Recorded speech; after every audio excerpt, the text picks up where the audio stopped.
तो इस कहानी की स्टार्टिंग में हम एक गेम के अंदर का सीन देखते हैं जहाँ पर हमारे हीरो की टीम सबको बड़ी आसानी से हरा रही होती है। वो अपने रडार से दुश्मनों को ढूंढ ढूंढ कर उन्हें बड़ी आसानी से मार रहे थे।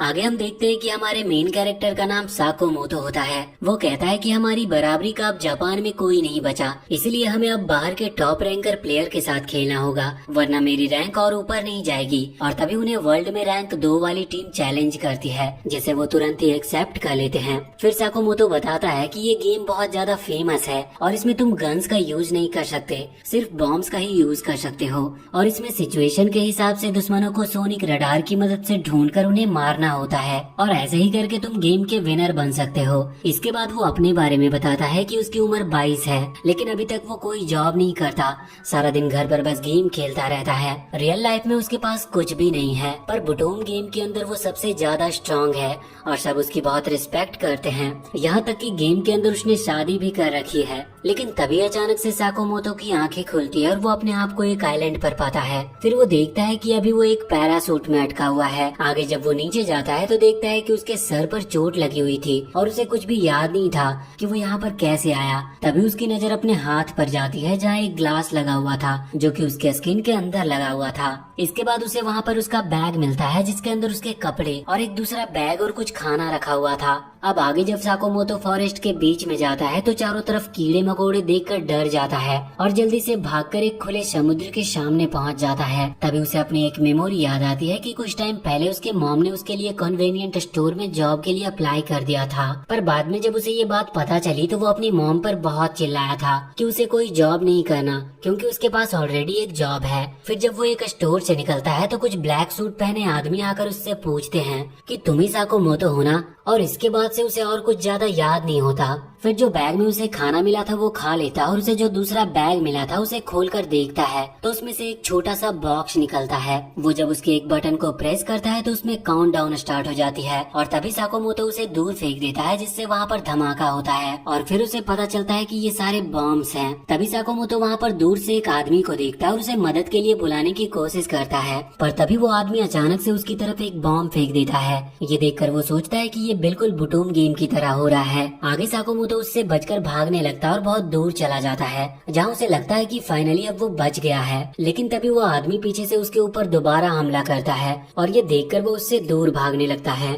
फिर जब वो उस आदमी की तरफ बॉम्ब फेंकता है तो वो बॉम्ब एक्सप्लोड ही नहीं होता, जिस पर उसे याद आता है कि उसे बॉम्ब के स्विच को भी दबाना होगा। इसके बाद वो छुपकर उस आदमी के पीछे चला जाता और उसे बॉम्ब से डराने की कोशिश करते हुए सवाल पूछने लगता है। वो उससे पूछता है कि तुम मुझे क्यों मारना चाहते हो और हम अभी हैं कहाँ, और ये मेरे हाथ में ग्लास और बैग में बॉम्ब क्यों थे। जो सुनने के बाद वो आदमी जोर जोर से हंसने लगता है और कहता है कि तुम एक गधे हो जिसे कुछ भी याद नहीं, तुम्हें तो एक बॉम्ब भी यूज करना नहीं आता, तो मुझे क्या डराओगे। इतना कहकर वो आदमी साकोमोतो पर बॉम्ब फेंक देता है, जिससे साकोमोतो वहाँ से नीचे गिर जाता है और अपनी जान बचाकर भागने लगता है। तभी वो उसके सामने सरेंडर करके उससे बात करने की कोशिश करता है, लेकिन वो आदमी फिर से उसके ऊपर हमला कर देता है और साकोमोतो झाड़ियों में गिर जाता है। आगे जब वो अपने बॉम्ब को देखता है तो रियलाइज करता है कि उसमें एक काउंटडाउन होता है और काउंटडाउन के पूरा होने पर बॉम्ब अपने आप ही फट जाता है। तभी वो आदमी वहाँ पर आकर साकोमोतो को बाहर आने की धमकी देता है और कहता है कि अगर तुम बाहर नहीं आओगे तो मैं पूरे एरिया को बॉम्ब से उड़ा दूंगा। और तभी साकोमोतो वहाँ से निकलकर पानी के अंदर कूद जाता है, जिसे देखकर वो आदमी भी उसके पीछे पीछे किनारे पर आकर कहता है कि तुम हमेशा पानी के नीचे नहीं रह पाओगे,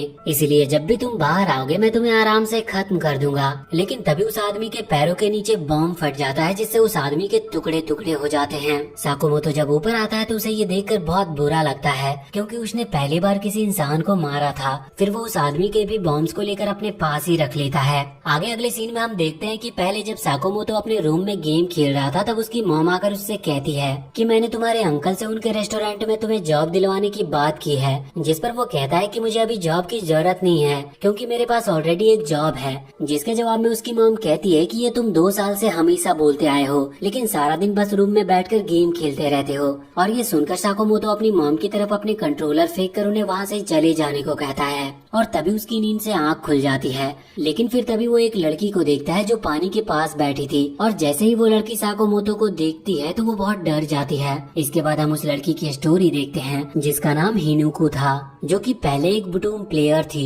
और एक दिन जब लॉबी में थी तब साकोमोतो की टीम वहाँ पर आती है और उसे देखकर वो लड़की सोचती है कि ये जापान की सबसे स्ट्रॉन्ग टीम है, यहाँ तक कि इनकी फोटो गेमिंग मैगजीन्स में भी आ चुकी है। पर तभी साकोमोतो वहाँ पर उस लड़की के पास आकर उसे अपने साथ खेलने के लिए इनवाइट करता है, जिसके बाद वो दोनों साथ में खेलना स्टार्ट कर देते हैं। आगे जब हिनिको और उसके दोस्त रास्ते में जा रहे होते हैं तो सारे लड़के उसे घूर रहे थे। ये देखकर उसकी दोस्त कहती है कि हर किसी की नजर तुम पर आके रुक जाती है क्योंकि तुम्हारी आईज, हेयर और फिगर बहुत मस्त है। आगे हिनुको उसे बताती है कि वो कल बुटून के अंदर साकोमोतो से मिली थी और उनके साथ एक गेम खेलकर उसका रैंक बहुत ज्यादा बढ़ गया था। इसके बाद हिनुको सोचती है कि मैं बस एक आम लड़की थी जो स्कूल से आकर अपने दोस्तों के साथ मस्ती करती थी और कभी कभार घर पर गेम खेल लेती थी। लेकिन फिर एक दिन वो अपने आप को इस आइलैंड पर पाती है जहाँ उसके पास बहुत सारे बॉम्ब्स के अलावा कुछ नहीं होता, इसीलिए वो पानी के पास ही लेटी हुई थी। आगे हम फिर से उसके फ्लैशबैक में देखते हैं कि एक दिन जब वो स्कूल में बैठी हुई थी तब उसकी दोस्त उसे एक फॉर्म दिखाती है जिसमें लिखा हुआ था कि तुम जिस आदमी से छुटकारा पाना चाहते हो उसका इस पर नाम लिखने पर तुम्हें 1 लाख रुपए मिलेंगे। फिर एक लड़की कहती है कि ये असल में सच है और बहुत सारे लोग गायब भी हुए हैं, लेकिन आगे फिर सब इसे मजाक समझकर हंसने लगते हैं। फिर जब हिनुको आइलैंड पर अपनी आंखें खोलती है तो उसके सामने कुछ आदमी थे जो उससे कहते हैं कि हम तुम्हारे दुश्मन नहीं है, इसीलिए डरने की कोई जरूरत नहीं है, लेकिन कोई ये नहीं बता सकता कि कब कोई हमें मारने आ जाए, इसीलिए हमें साथ ही रहना होगा। आगे जब सब साथ में मिलकर बैठकर खाना खा रहे थे तो उनमें से एक आदमी कहता है कि हमारा कोई भरोसा नहीं कि हम यहाँ से कैसे निकलेंगे, इसीलिए हमें जैसा करने को बोला गया है वैसा ही करके यहाँ से निकलते हैं। जिस पर दूसरा आदमी कहता है कि अभी हमें साथ में मिलकर काम करना चाहिए और मैं एक टीचर हूँ इसीलिए कभी गलत काम नहीं कर सकता। जिसके जवाब में वो आदमी कहता है कि तुम्हारी जैसी सोच वाले ही सबसे ज्यादा कमजोर होते हैं। तो वो टीचर कहता है कि तुम मुझे कमजोर सोच रहे हो और तभी वो अपने बॉम्ब रख देता है, जिस पर दूसरा आदमी खड़े होकर हिनुको को पकड़कर उसकी बात मानने के लिए कहता है। पर तभी हिनुको एक स्टर्न गन की मदद से वहाँ से निकल जाती है, जिसके बाद वो आदमी कहता है कि मैं बस तुम्हारे साथ मजाक कर रहा था क्योंकि अगर मुझे मारना ही होता तो बहुत पहले मार चुका होता। तभी तीसरा लड़का सबसे कहता है कि हमें यहाँ एक दूसरे का साथ देना होगा, इसीलिए सब अपने अपने हथियार बाहर रख दो। आगे उन्हें वहाँ पर एक प्लेन से एक बॉक्स गिरते हुए दिखता है। जब वो पास जाते हैं तो उसके अंदर बहुत सारा खाना था। ये देखकर सब खाने लगते हैं, लेकिन तभी वो टीचर आकर उन पर चिल्लाने लगता है और कहता है कि यहाँ पर खाना बहुत जरूरी है, इसीलिए हमें ये सब में बराबर बांटकर थोड़ा थोड़ा खाना चाहिए। पर तभी दूसरा आदमी पीछे से उस टीचर को एक नाइफ से अटैक करके मार देता है। आगे हम फिर से हिनुको के फ्लैशबैक को देखते हैं जहाँ पर वो अपने फ्रेंड्स को कुछ लड़कों से मिलवाने के लिए बुलाया होता है और वो लड़के बहुत ही ज्यादा पॉपुलर थे। जब हिनुको और उसके दोस्त उनसे मिलते हैं तो हिनुको उनसे पहले जाने के लिए बोलती है क्योंकि उसे कुछ स्नैक्स लाने थे। अगले सीन में हम देखते हैं कि जब हिनुको आइलैंड पर सो रही थी तभी वो तीसरा लड़का उसे आकर जगा देता है और कहता है कि हमारे पास भागने का यही मौका है, इससे पहले कि वो लोग उठ जाए। जिस पर हिनुको को कुछ समझ नहीं आता तो वो लड़का बताता है कि पहले जैसे उस आदमी ने टीचर को मारा था वैसे ही शायद वो आदमी हमें भी मार देगा, इसीलिए यहाँ से भाग जाना ही सही रहेगा। इसीलिए सारे फूड और बॉम्ब को लेकर यहाँ से चलते हैं। थोड़ी दूर जाने के बाद जब वो पानी पीने के लिए रुकते हैं तो वहाँ उस लड़के को पता चल जाता है कि वो आदमी उनका पीछा कर रहा है और वो लोग वहाँ से भागने लगते हैं। इसके बाद जब वो लोग एक ब्रिज क्रॉस कर रहे थे तभी वो आदमी उन्हें ढूंढने लगता है, जो देखकर वो लड़का उस पर अपना बॉम्ब फेंक देता है जिससे वहाँ पॉइजनस गैस फैल जाती है। इसके बाद वो लड़का हिनुको के हाथ पकड़कर उसे आगे ले जाता है और कहता है कि अगर हमें यहाँ रहना है तो लोगों को मारना पड़ेगा। जिस पर हिनुको उससे कहती है कि मैं किसी को मारना नहीं चाहती और तभी वो उससे अपना हाथ छुड़ाने की कोशिश करती है, पर वो लड़का उसके हाथ को पकड़े रखता है। ये देखकर हिनुको उसे एक पंच करती है, जिसके बाद वो लड़का उसे पकड़ लेता है और हिनुको उसके ऊपर स्टन गन से अटैक करके वहाँ से भाग जाती है। इसके बाद हम दोबारा से उसका फ्लैशबैक देखते हैं जिसमें जब हिनुको स्नैक्स लेकर अपने फ्रेंड्स और उन लड़कों के रूम में जाती है तो देखती है कि उसके दोस्त वहाँ पर बेहोश थे और उनके कपड़े फटे हुए थे। ये देखकर वो काफी डर जाती है और तभी पीछे से एक लड़का आकर उसे चुपचाप उसकी बात मानने को कहता है, जिस पर हिनुको उसे एक थप्पड़ मारकर बाहर भाग जाती है। पर तभी उसे अपने दोस्तों की आवाज सुनाई देती है जो उससे मदद मांग रहे थे। आगे वो वहाँ से भागकर पुलिस को बुला लेती है और कुछ दिनों के बाद जब वो अपने दोस्तों से मिलती है तो वो उससे कहते हैं कि सारी गलती तुम्हारी थी, इसीलिए जो भी हुआ उसमें तुम्हारी गलती है, मैं चाहती हूँ कि तुम गायब हो जाओ। हिनुको ये सब अभी सोच ही रही थी कि तभी वो देखती है कि उस लड़के ने दोबारा उसे ढूंढ लिया था और वो उसका हाथ पकड़कर उसके साथ जबरदस्ती करने लगता है, जिस पर वो मदद के लिए बुलाती है। पर तभी वो सोचती है कि शायद मैंने उस दिन अपने दोस्तों को नहीं बचाया था, इसीलिए ये मेरी सजा है और फिर वो अपना एक बॉम्ब निकालकर मरने के लिए तैयार हो जाती है। ये देखकर वो लड़का वहाँ से डरकर भाग जाता है और हिनुको उस बॉम्ब को उसके ऊपर फेंक देती है, जिसके असर से वो लड़का वहीं पर मारा जाता है। इसके बाद जब वो पानी के पास जाकर अपने कपड़े साफ कर रही थी तभी उसे साकोमोतो दिखाई देता है, जिसे देखकर देखकर वो बहुत डर जाती है और अपना सामान लेकर वहाँ से भागने लगती है। साकुमोतो उसे पीछे से बुलाने की कोशिश करता है पर वो उसकी बात न सुनकर वहाँ से चली जाती है। आगे साकुमोतो ढूंढकर थोड़ा खाना मांगने का डिसाइड करता है और अपने रडार से उसे ढूंढ लेता है। फिर जब साकुमोतो उस जगह पर पहुँचता है तो वहाँ पर एक और आदमी था जो उसे देखकर बहुत डर जाता और अपनी जान की भीख मांगने लगता है,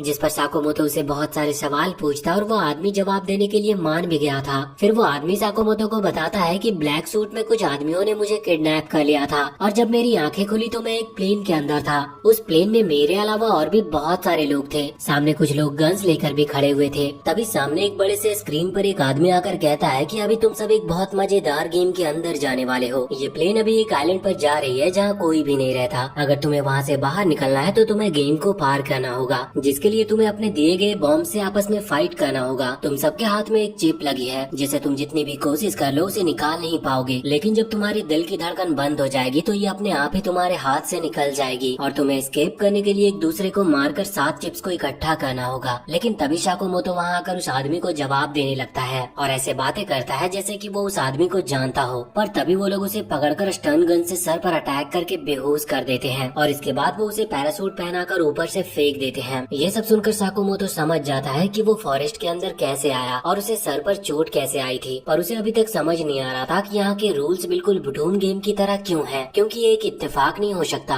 जिसका मतलब शायद इन सब के पीछे बुटूम के डेवलपर्स का हाथ है। आगे वो आदमी साकुमोतो के पास आकर उससे पूछता है कि क्या तुम मेरे साथ मिलकर काम करना चाहोगे? ऐसी जगह पर अकेले रहने से अच्छा है कि हम साथ में रहें। ये सुनकर साकुमोतो सोचता है कि इसका मतलब हमें साथ में 14 लोगों को मारना होगा। इसीलिए वो उस आदमी से पूछता है कि तुम इस गेम के बारे में क्या सोचते हो, क्या तुम किसी का मर्डर कर पाओगे? जिस पर वो आदमी कहता है कि मैं ऐसा बिल्कुल भी नहीं कर पाऊंगा, एक आदमी को मारना मेरे लिए कोई गेम नहीं। ये सुनकर साकुमोतो सोचता है कि अगर मुझे भी बुटूम गेम के बारे में पता नहीं होता तो शायद मैं भी इसी की तरह सोचता। तभी वो आदमी कहता है कि अगर तुम मेरे साथ टीम नहीं बनाना चाहते तो कोई बात नहीं, वैसे भी तुम अभी बहुत जवान हो तो मैं तुम्हारे ऊपर कोई बोझ नहीं बनना चाहता। पर तभी साकुमोतो उसे पीछे से रोककर उसके साथ टीम बनाने के लिए मान जाता है। इसके बाद वो कहता है कि मेरी एक कंडीशन है, तुम्हें मुझे अपने बॉम्ब्स दिखाने होंगे। अगर मुझे पता होगा कि तुम्हारे बॉम्ब्स किस टाइप के और कितने हैं तो मैं तुम्हारे साथ सेफ फील करूंगा। जिसके जवाब में वो आदमी कहता है कि मैं ऐसा नहीं कर सकता, क्योंकि अगर मैंने तुम्हें ये दिखा दिया तो मैं तुम पर तब तक ट्रस्ट नहीं कर पाऊंगा जब तक तुम मुझे अपने बॉम्ब्स ना दिखा दो, और वैसे भी हमारे पास सिर्फ यही एक वेपन है, इसीलिए मेरे ख्याल से हमें एक दूसरे के वेपन्स को छुपा कर रखना चाहिए। ये सुनकर साकुमोतो शॉक्ड हो जाता है और सोचता है कि ये आदमी बहुत स्मार्ट है।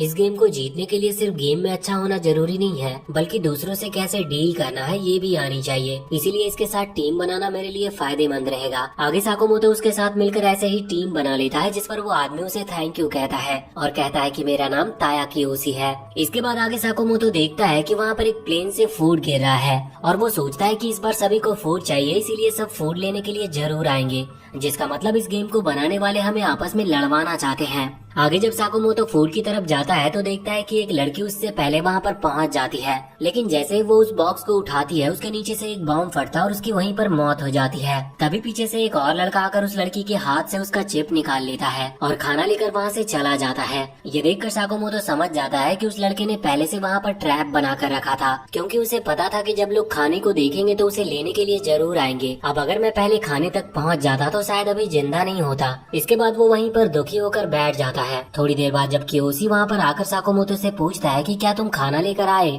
जिस पर साकुमोतो उससे माफी मांगता है और तभी कियोशी वहाँ पर उस लड़की की लाश को देखकर शॉक हो जाता है, जिस पर साकुमोतो उसे बताता है कि वहाँ पर किसी ने एक ट्रैप बिछाया था और अगर मैं उस लड़की से पहले वहाँ पर गया होता तो अभी तक मेरे टुकड़े हो चुके होते। इसके बाद साकुमोतो खड़े होकर फॉरेस्ट के अंदर इशारा करते हुए कहता है कि वहाँ पर एक और फूड का बॉक्स है, लेकिन वो थोड़ा दूर है शायद, और बाकी लोग भी उसकी तरफ जा ही रहे होंगे और क्या पता हमारी जान भी जा सकती है उसमें, इसीलिए सिर्फ कुछ खाने के लिए जान देने की कोई जरूरत नहीं है। ये सुनकर कियोशी कहता है कि अभी हमारे लिए खाना नहीं मिलना मरने से कम नहीं है, क्योंकि अगर हम भूखे रहेंगे तो कोई भी आकर हमें मार कर चला जाएगा, इसीलिए अगर हम ये खाना नहीं ला पाए तो आगे भी सरवाइव नहीं कर पाएंगे। और फिर वो लोग फॉरेस्ट में अंदर चले जाते हैं। आगे थोड़ी दूर बाद साकुमोतो एक जगह पर रुककर अपने रडार से चेक करता है तो उसे दूर किसी के होने का एहसास होता है। फिर जब वो लोग वहाँ से थोड़ा आगे जाते हैं तो देखते हैं कि वहाँ पर एक लड़के ने एक आदमी को मारकर उसका खाना छीन लिया होता है और ये देखकर वो दोनों हैरान रह जाते हैं। पर इसी के साथ हम इस पार्ट का यहीं पर एंड करते हैं। तो वीडियो अगर अच्छी लगी हो तो चैनल को सब्सक्राइब करके बेल आइकन जरूर दबा ले।